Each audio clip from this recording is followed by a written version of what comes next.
V-Guard presents कौन जीत रहा है, को पावर्ड बाय सेंसोडाइन एंड विमल। बोलो जुबां केसरी।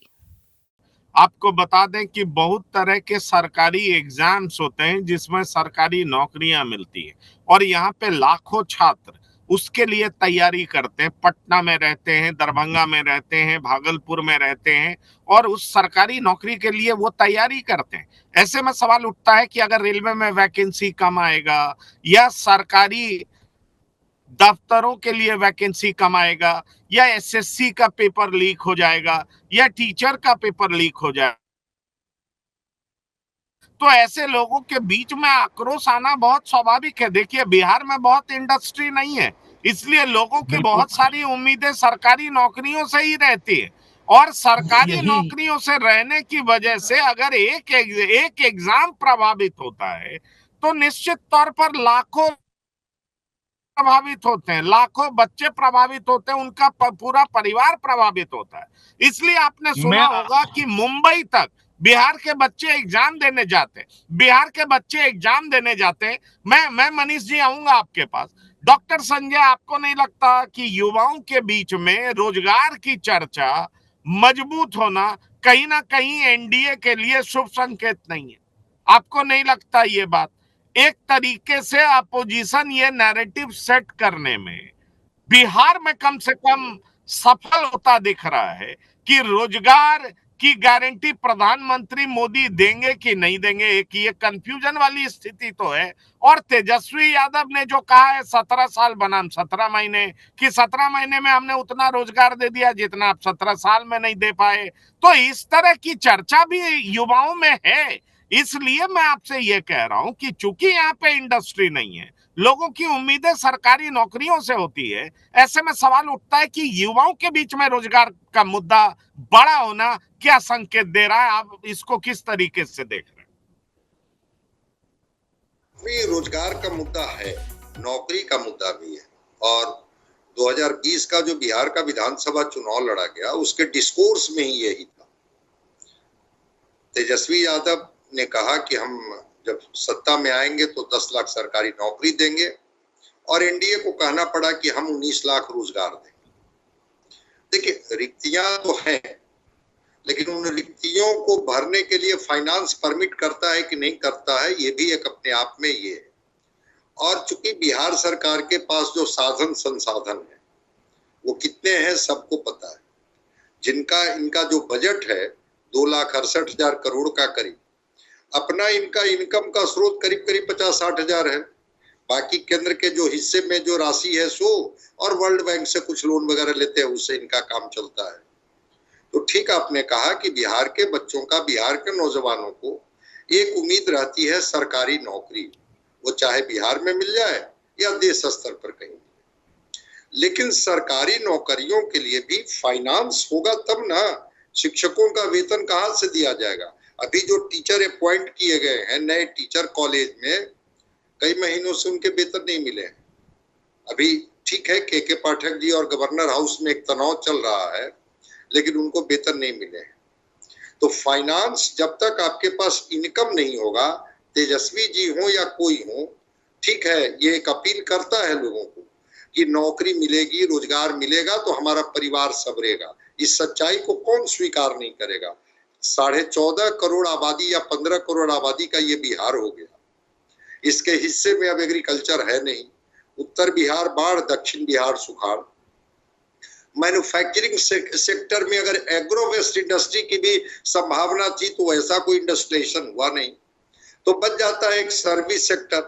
तो सर्विस सेक्टर में नौकरियां सीमित है। ठीक है, रिक्तियां थी शिक्षक को और कुछ सिपाही को, इस रिक्तियों को कुछ भरा गया कि वो वैकेंसी आई, और जो स्कूलों में जो छात्र और शिक्षक रेशियो था वो उसमें काफी ये थे, काफी शिक्षक रिटायर कर गए थे। और तेजस्वी जी ने कहीं ना कहीं से एक दबाव बनाया सरकार पर। नीतीश कुमार जी को भी लगा कि ये बड़ा अपीलिंग फैक्टर है, और शिक्षकों की नियुक्ति हुई, 1.5 लाख सिपाही की नियुक्ति हुई। इससे बिहार के नौजवानों को नौकरी नहीं मिल गई, लेकिन हाँ, उनकी अपेक्षा जरूर बढ़ गई और उम्मीद जरूर बढ़ गई। लगा कि अब तो नौकरी मिल सकती है, और सरकार के लिए ये एक बड़ा चैलेंज है। मैं तो कहता हूं कि ये मुद्दे पर अगर इस देश के नौजवान मुद्दे पर अगर आ जाते और मुद्दे पर घेरते, न धर्म में बढ़ते न जाति में बढ़ते, तो शायद बेहतर बिहार होता, बेहतर भारत होता। लेकिन चीजें डाइल्यूट कहां जाकर के हो जाती है। युवा की तो कोई जाति नहीं होती है, लेकिन आप देख लेंगे, अभी तो आप घूम रहे हैं ना बिहार में। मैं तो बिहार के गांव गलियों खेत खलिहान में रहता हूं। वहां के युवा भी बटे हुए हैं जात पात में, वहां के लोग भी बटे हुए हैं जात पात में। जब जात पात में बट करके और एक दबाव बनाइएगा, तो शायद जो राजनेता है, राजनीतिक पार्टियां हैं, उन पर उस तरह से आप दबाव नहीं बना पाएंगे। लेकिन अगर मुद्दे पर आप घेरेंगे, केंद्र को भी आप घेरिए ना। अवसर तो पैदा करने की जिम्मेवारी केंद्र की ही है, लेकिन अवसर जैसे ही पैदा होने की शुरुआत होती है, वैसे ही चीजें डाइल्यूट हो जाती है।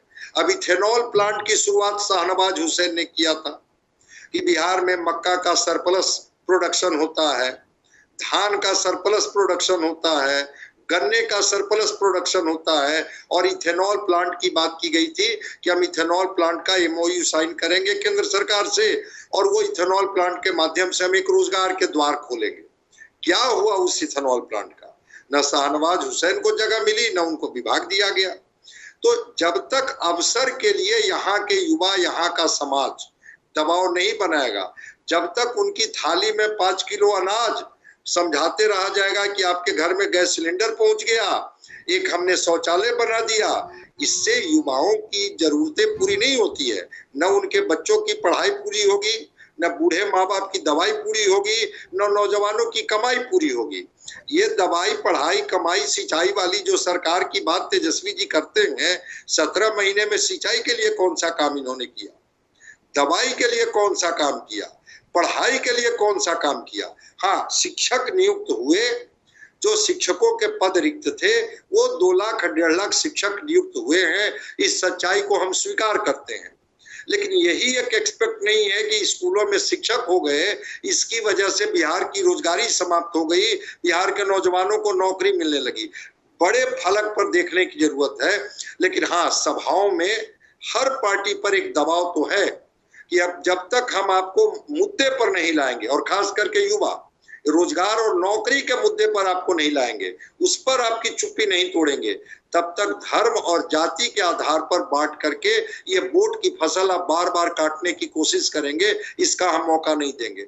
रह गई नीतीश कुमार की बात, नीतीश कुमार जितना भी फ्लिप फ्लॉप कर ले, जितना भी पाला बदल ले, लेकिन बदलाव के वाहक बिहार रहे हैं, और उस कालखंड का गवाह हम लोग रहे हैं। 2005 के पहले का बिहार और 2005 के बाद का बिहार। अगर सड़कें बनी है तो आप बिहार की सड़कों पर आप घूम रहे हैं। कनेक्टिविटी कैसे ट्रेड को प्रमोट करता है सबको पता है। अगर गांव में किसानों के खेत तक पानी पहुंच रहा है, उसमें एक बड़ा बिजली है। वी-गार्ड प्रेजेंट्स कौन जीत रहा है, को पावर्ड बाय सेंसोडाइन एंड विमल। बोलो जुबां केसरी।